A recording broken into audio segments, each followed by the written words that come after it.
I'm Gabe Lullo, and welcome to the Do Hard Things podcast. We're talking to go-to-market leaders and entrepreneurs who have conquered the challenges, the hustle, and the grind. Get ready for real talk, real insights, and no fluff. But the hardest thing in the world right now is not actually closing deals, it's actually getting somebody's attention. If you don't have that hook in that first 5 to 10 seconds, guess what? They're going to scroll to the next one. You need to go in and you need to make it sound like yourself. That's the biggest piece of the puzzle. And I promise you, we can all tell. The people that are trolls and the people that are haters never done the thing that you're doing. I love doing this podcast because I get a front row seat to some of the greatest minds in sales. Gone are the days of saying stay in your lane. When you're an executive leader and you're an enterprise-wide leader, there are no lanes. You've got to be partners. Curiosity is like when the type of questions you ask is sometimes the value that you bring. I need you to tell me when you're ready to buy or what you're ready to do. And I think it's changed so much into like adding more value. And if you're not doing that, then you're definitely going to come off as desperate. High pressure selling is like a dinosaur tactic at this point. No parent is like, oh, you should be a salesperson when you grow up, right? Everyone's like a doctor, lawyer, whatever crap. It's never salespeople. It's not your job to motivate people. It's your job to find motivated people. It's not cockiness. It's not arrogance. It's confidence knowing I know this and I know that I can help you. From where I started to where I am today is all because I learned how to sell. And there's too many people who have only been doing this for 5 freaking minutes. Sit down, close your mouth, actually go out there and get yourself beat up, then come back and tell me if something is dead or not. That is exactly why I started this podcast, because right there, that's the epitome of doing hard things.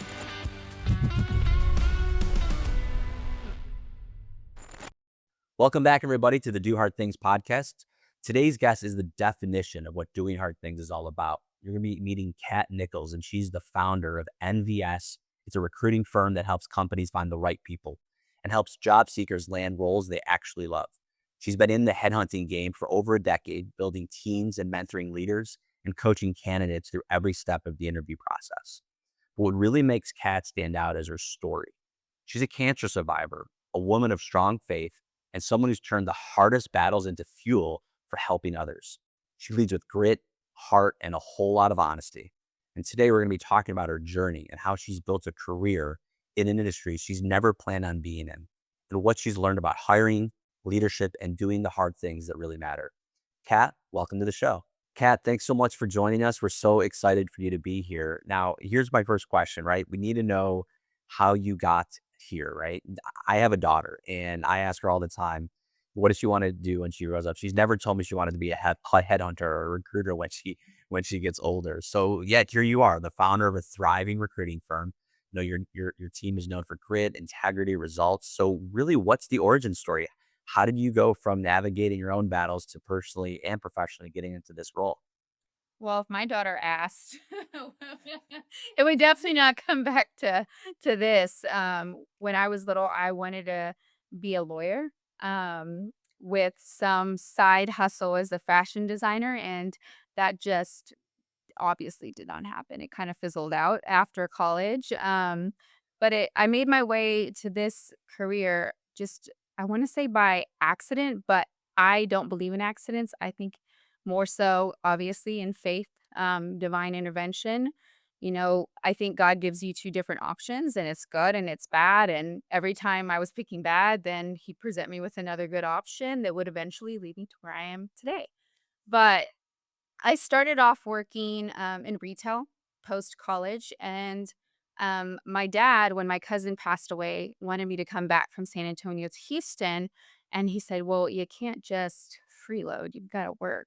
So I'm like, okay, so I need a job. I don't know what to do. All I know is retail. And so he's like, well, I worked for the government. At the time, he was post Enron and Exxon, and so he was working for the Texas Workforce Commission, which is kind of in line with what I'm doing now, is just very people-oriented, putting people out to work.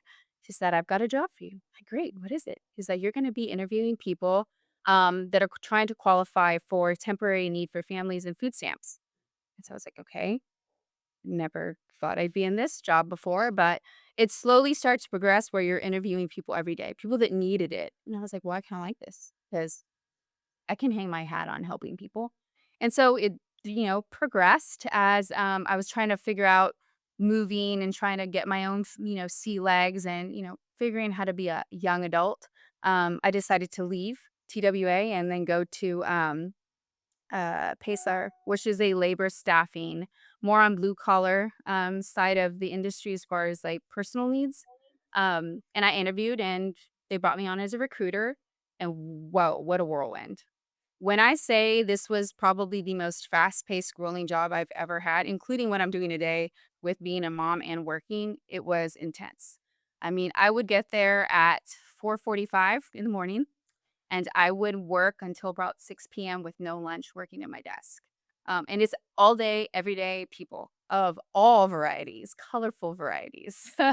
And that really kind of set the tone for what I'm doing today, the backbone of work ethic. Um, Also, my parents, obviously, how they raised me, work ethic, being an athlete, all that stuff kind of set the tone for how I am today in operations. And then in 2013, that's when I decided to step away from that company because I had my kid, my first son. And I was like torn, especially now you want to work for yourself as a woman, but at the same time, you're like, you get that maternal pull. And so my husband's like, well, what do you want to do? It's like, well, I don't know. There's the day and age that we are in now, presently, where everything's very virtual based, that really didn't exist back then, especially for moms. And so he sat down and he said, okay, well, I want you to write down things you're good at. Okay. I can draw, I can read, I can run. He's like, no, for real. Like take into account everything that you've achieved today. And is there anything we can stem a business off of? So I did. I sat down and I wrote everything and it came back to recruiting because at the time with Pace that I was doing internal recruitment, I was doing market research, sales analysis, quarterly reports. So I was like, well, I can do recruiting. I've dealt with people my whole career up until this point. So he's like, okay, all right, we've got a career. Now let's start a company. A company? Okay. I don't know how to do that. I don't know the first thing about that. He's like, we need just one client right now. Okay, I can do that. I can do that. So I went to my former employer since I had been doing all their internal recruitment and which is a staffing agency. I was like, can I staff for you? Which sounds really weird. But he knew my work ethic at that point and he knew that there was value there. And so I sat with him for about an hour and convinced him to let me, work my magic with, potential candidates and he signed on. He said, "Yes, still my client today." One of my steady ones. So that's where we're at right now. Still doing everything that I was doing almost 13 years ago. That's awesome. And the theme of this podcast, obviously, is doing hard things. And from talking to you and what you share online, I know you've done hard things. What's one moment in your life or career where you feel you really faced something incredibly hard? And what did you learn about yourself from that on the other side?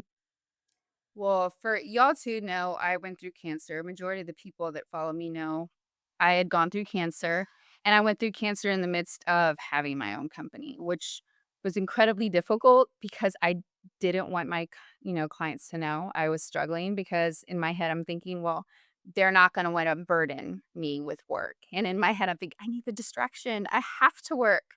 And so that was probably one of the high points is sitting there and getting chemo and working on my laptop and taking phone calls, and just doing my best not to show my cards. And what is the saying? Fake it till you make it. And it rang true. But throughout that entire process, I kind of started to get a little bit more in touch with myself, feel a little bit more comfortable. Like, okay, I have cancer. Who cares? Like, cancer people can still do hard things. They can still get up in the morning and show up for their family, their kids, for their clients. And I wouldn't have learned that if it wouldn't have been that those were the cards that, were presenting themselves at the time. So that was one. COVID was another, which I wasn't the only one that was struggling. The whole world was. 2020 came and I went from having a great portfolio of clients to having no work and starting to panic. But I find it very interesting how God works. And I always go back to it because at the time my father struggled with Parkinson's for 20 plus years. So in 2020, he got really sick. And it's almost like God knew, and me being the closest out of three to him, that if you don't stop working, because I'm a show up every single day type person. If I don't take this from you, you're going to lose opportunity you have, and you're never going to forgive yourself for that. So I took every opportunity to sit there and see my dad every single week, multiple times a week. And then when he passed, almost overnight, which was in 2020, every client came back plus more. So I'm like, I just follow, he leads, and I just do what he wants me to do. And he's never let me down. That's incredible. Speaking of grit and speaking of showing up, you mentioned showing up every day. A lot of people ask me, Gabe, how do you have success and this and that? Or, there must be like this silver bullet or whatever it is. And like, if people actually followed me around for a week, they would realize I'm the most boring person in the world because I literally do the same thing every day. Right. And it's just, my mentor told me it's like mastering the mundane, right?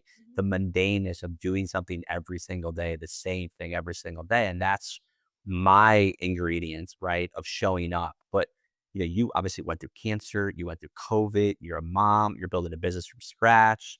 It's working. You have an amazing presence on and content on LinkedIn. So you're creating content as well and delivering for your clients. So how do you keep showing up with that grit, with that determination, even when things seem like everything's stacked up against you?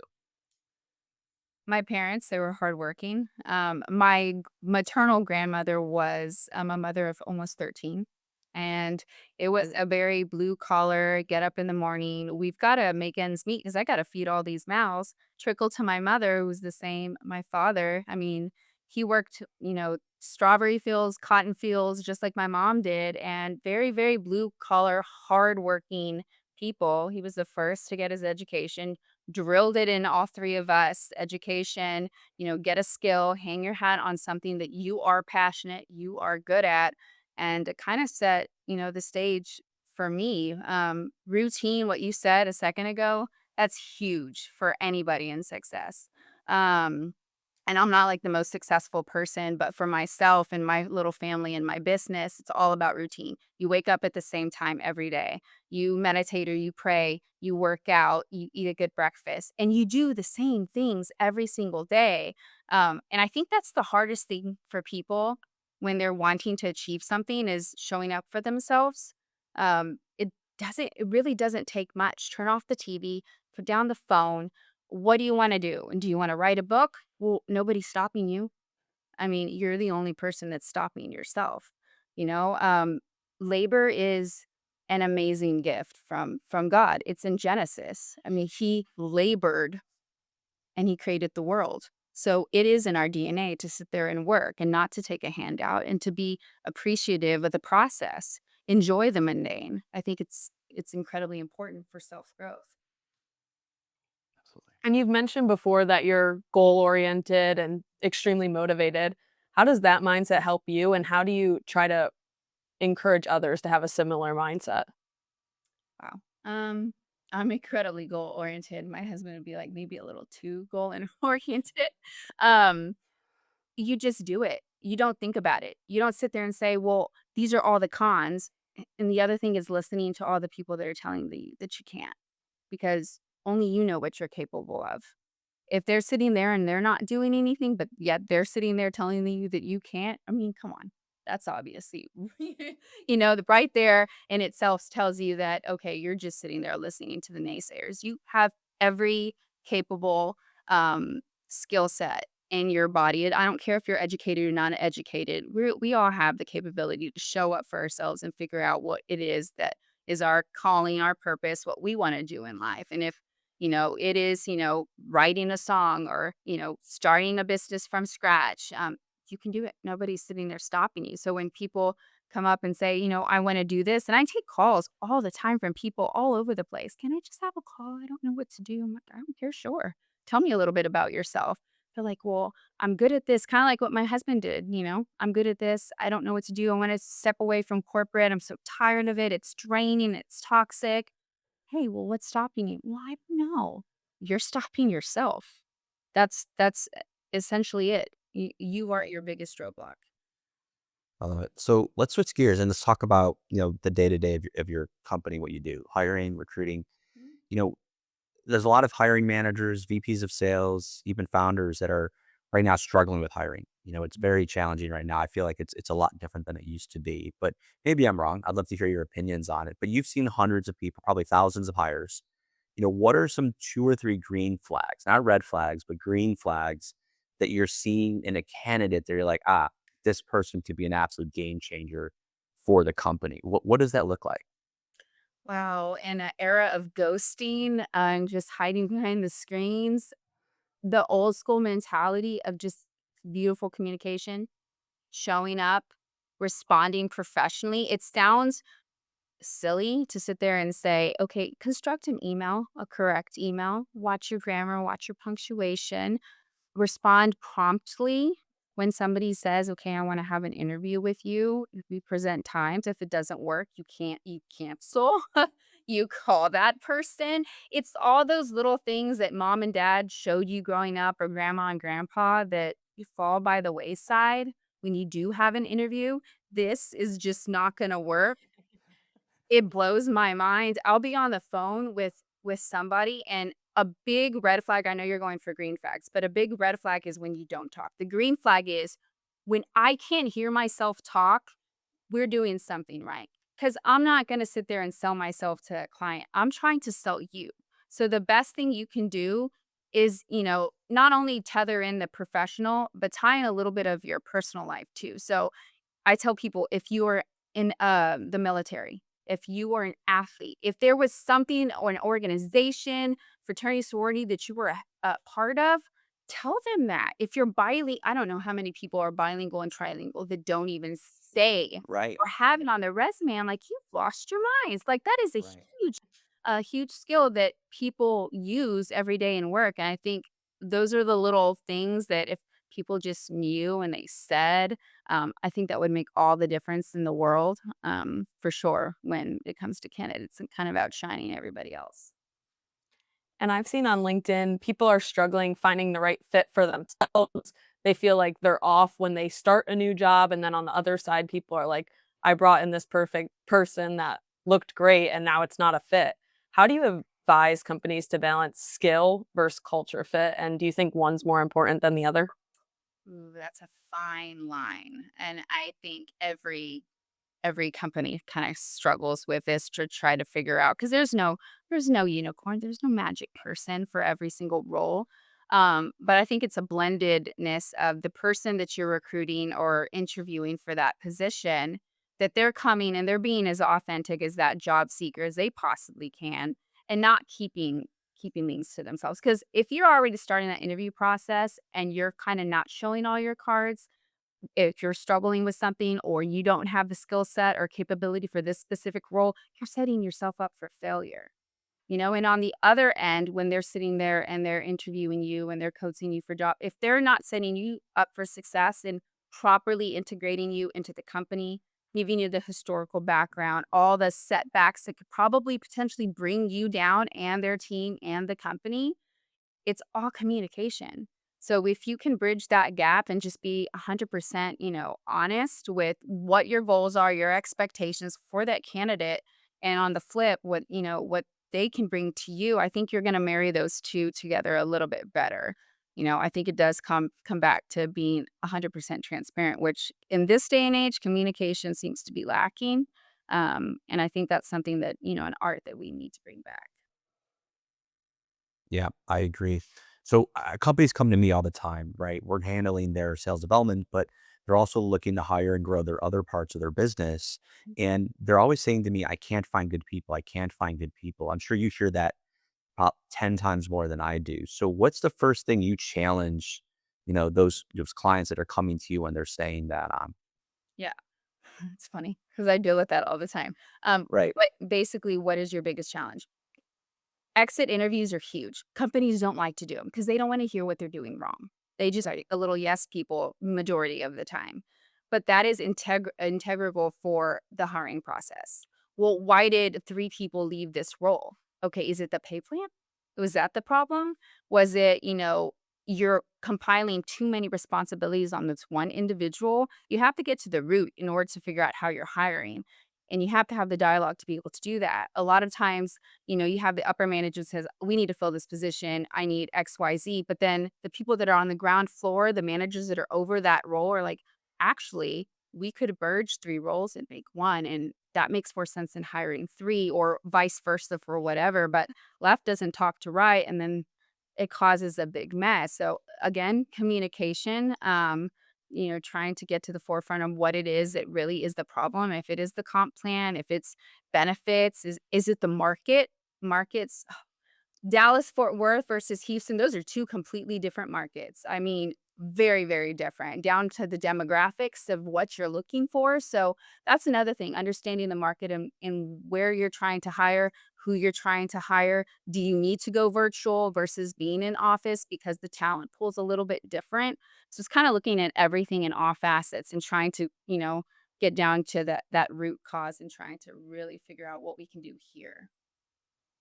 And I love that you brought up the virtual versus in person and how that opens many more doors if you are virtual. Where do you see that shift going? And do you think a lot of people are leaning more towards staying virtual, or do you think people are trying to bring it back? It's funny. So I get both. I get candidates that are so tired of being virtual, they want to go in. And then you see the clients that, no, we need you in. I think virtual is, I want to say it's a dying breed for certain roles. If it's a face-to-face interactive role, yes, you can do some virtual, but there's nothing like touching someone's hand and saying nice to meet you, meeting them, actually getting to know them in person versus this is great. This does what it needs to do, right? And I'm virtual based, so everybody I do or deal with daily is like this or it's on the phone, but when I can get in front of a client, that's where magic happens because your personality comes through 100 times more than it can, virtually. So I think you're going to start to see a huge shift. If we already haven't, which I've seen a lot of my clients have shifted from virtual in sales and BDM, account management, operations. They want somebody a little bit closer to those locations so that way they can kind of funnel between, where they need to be in person with, the caveat that, it could be virtual at times. But yeah, so that's what I see. I see it going back. Yeah. And in sales specifically, we're seeing people not hit quota. 2/3 of full cycle salespeople are hitting quota. Sales managers, VPs of sales, just putting a lot of pressure on that. And there's a lot of turnover in the role right now and go to market specifically. One, are you seeing that as well? And then really, what's your advice to founders and companies when hiring, go to market leaders when it comes to the high pressureness right now that the marketplace is putting on everybody? Turnover is big right now. And it's employers can place the blame on candidates all they want, but it's twofold, right? And when you're putting these insane metrics on sales, individuals and saying you got to be out on the field, you got to hit these quotas, or you don't get your bonus incentive or whatever it may be. But on the same side, the ones that are, actually out there chasing the carrot, some of them don't want to work. Like I'm seeing a huge shift. What used to be hardworking people that would go out and grind, like we were built as workhorses. That was my generation. I'm not saying that's everybody that's coming, but a lot of people are more comfortable being behind the desk, kind of, doing the texting. Oh, I can do, 3 jobs at one time and just text somebody and it's done. But you have to actually show up, like we were saying before. You got to get up at 5 in the morning, 6 in the morning, and start doing your job and really showing your company, that I can do this. If you show up, your metrics are going to be hit. So it's like twofold. But the pressures are also there. So it's also the communication. Well, I don't think these are realistic. I don't know if I can hit this because of the economy at this time or whatever it may be. And if you're constantly having that flow of communication coming and going between yourself and management, I think you can come to a better agreement. Yeah, definitely. And we work with enterprise clients and startups, which really allows us to learn new strategies. And a lot is also the same. And I know you've worked with both as well. Do you think the rules change when it comes to hiring and letting people go based on size of your organization? Oh, absolutely. There's more process and procedure when it's at that enterprise level, right? Corporate is corporate for a reason.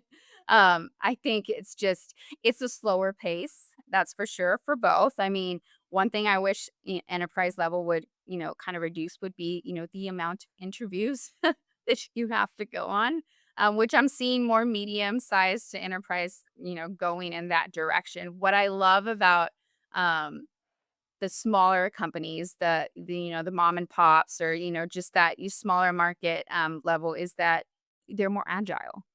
So when you need something, you're like, okay, well, let's hire. Give me 10 solid interviews, and I'm going to pick from these 10, and we're going to be hired in 2. Why does it take 6?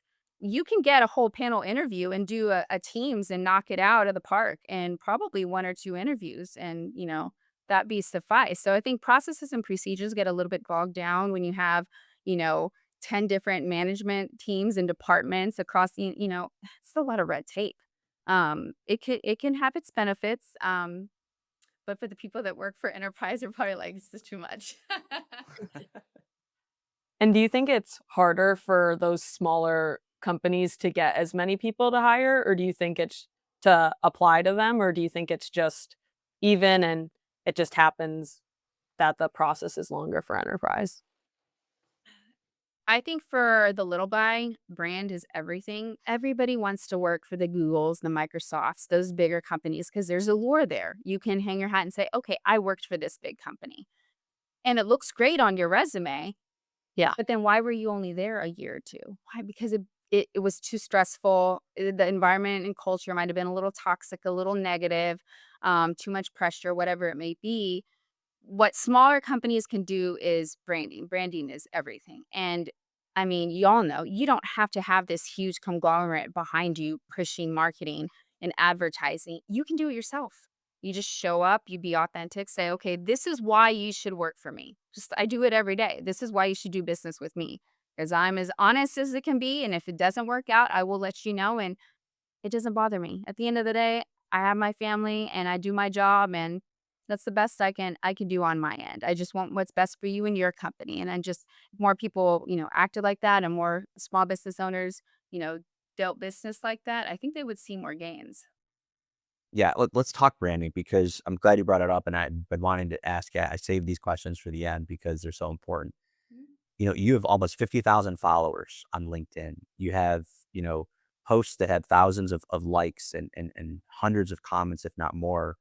What was it for you to decide, you know what, I need to really invest in content creation for my business on LinkedIn? Because I remember, we're of the same generation of hardworking people. Like me years ago, LinkedIn was crickets. It was just a resume social platform.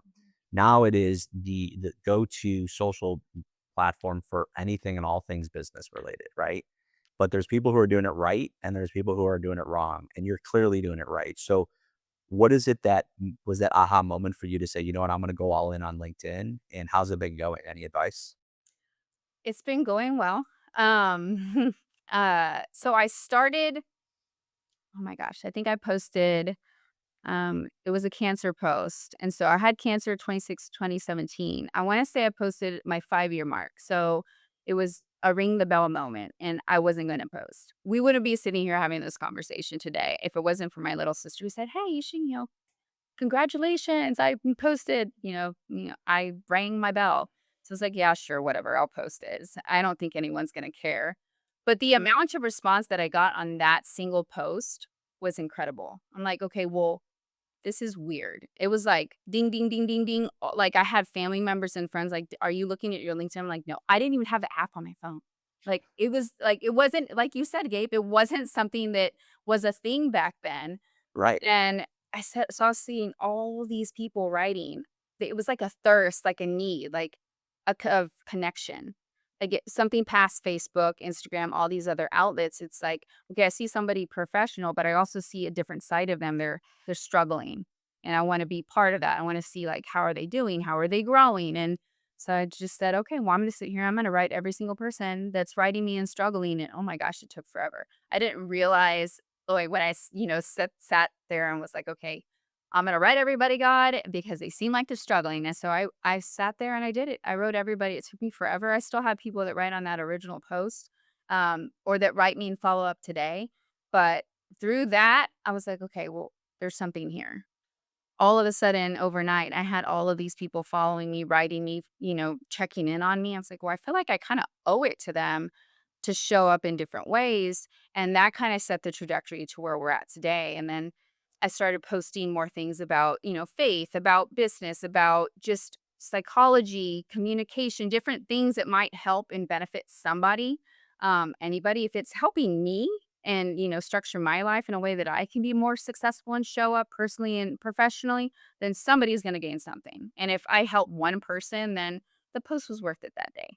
And so I've been doing that and been on the road, and some hit when they change the algorithms. I can tell, and I'm like, this isn't okay. I'm gonna delete it. I'll post it again, and then all of a sudden it's got hundreds of likes. So people are trying to figure out what's the magic formula. And there's several different tips and tricks out there.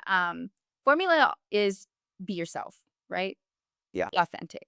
I mean, nobody wants to sit there and see the same thing over and over again. They want to get to know you, Gabe, you, Lexi, for what you are. You know, little about your family, a little about your extracurricular life, like something that they can say, okay, this resonates with me. I like what they're doing, and I want to sign on, and I want to learn a little bit more about them, and potentially do business or be friends with them. And so, if you can be authentic, that's gonna take you a lot further than reposting, copy and pasting, that kind of stuff doesn't do as well. When you post, that's huge. You got to figure out what's right for you and the people that are on your actual platform. Everybody on mine loves to wake up early, so I like to post at 6 o'clock in the morning, and that seems to do the best. So I love that you brought up being authentic, and I'm always testing new things on LinkedIn, staying with the trends, trying to. And right now I'm really liking vertical videos, picture slideshows. What type of content do you think is resonating the most right now on LinkedIn? And how do you approach showing up authentically online? So at once, I guess I want to say probably a few months ago, videos were doing a little bit better for me than just pictures. Things that don't have pictures don't seem to trend as well. It sounds really bad, but it's almost like clickbait. You want them to stop, right? Initially, that's the thing. Anytime I put my dog, that's an immediately like that works. Anytime I'm out jogging or doing something like I think you posted recently, you were playing pickleball. That like Yeah. that resonates. Oh, everybody loves pickleball. Oh, this is cool. What is Lexi? Did she win? Like they want to know, right? So those kind of things, if you're, more organic and more raw, like those do well. Um, for me, videos haven't been hitting as much as, posting, a picture, what I'm doing, where I'm going, if I'm with my family or if my kids or my husband, those seems to do a lot better. Or if you're out on a conference or an expo, those do well as well. So you mentioned about, starting off just doing it, right? Just starting it. So if someone is listening and they're hearing us talk about our content successes, what's one thing that you can advise them other than just starting that they can get on their content journey, if you will?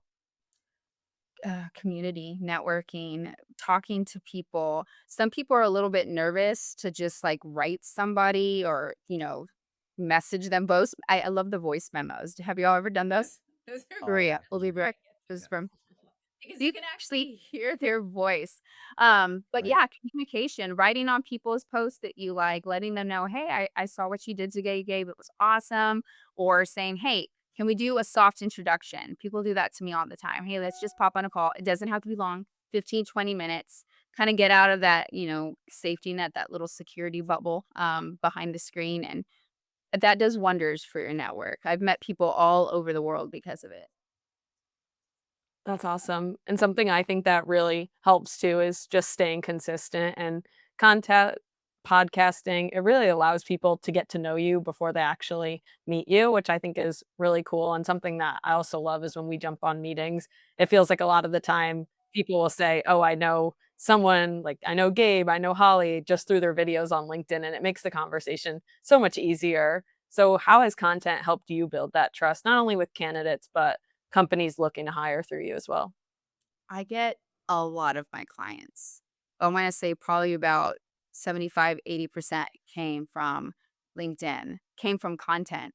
They'll just write me out of the blue. I see you've got integrity. You seem to be transparent, honest.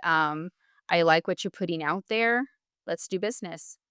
okay, let's jump on a call all the time. It happens all the time. And Yeah. I don't know why it still surprises me to this day. Like, well, let's jump on a call. I'm like, okay, sure. I don't know if they just want to talk or, get to know me a little bit. Whatever. Like, I'll still take the call. I mean, it never hurts, right? Yeah. Right.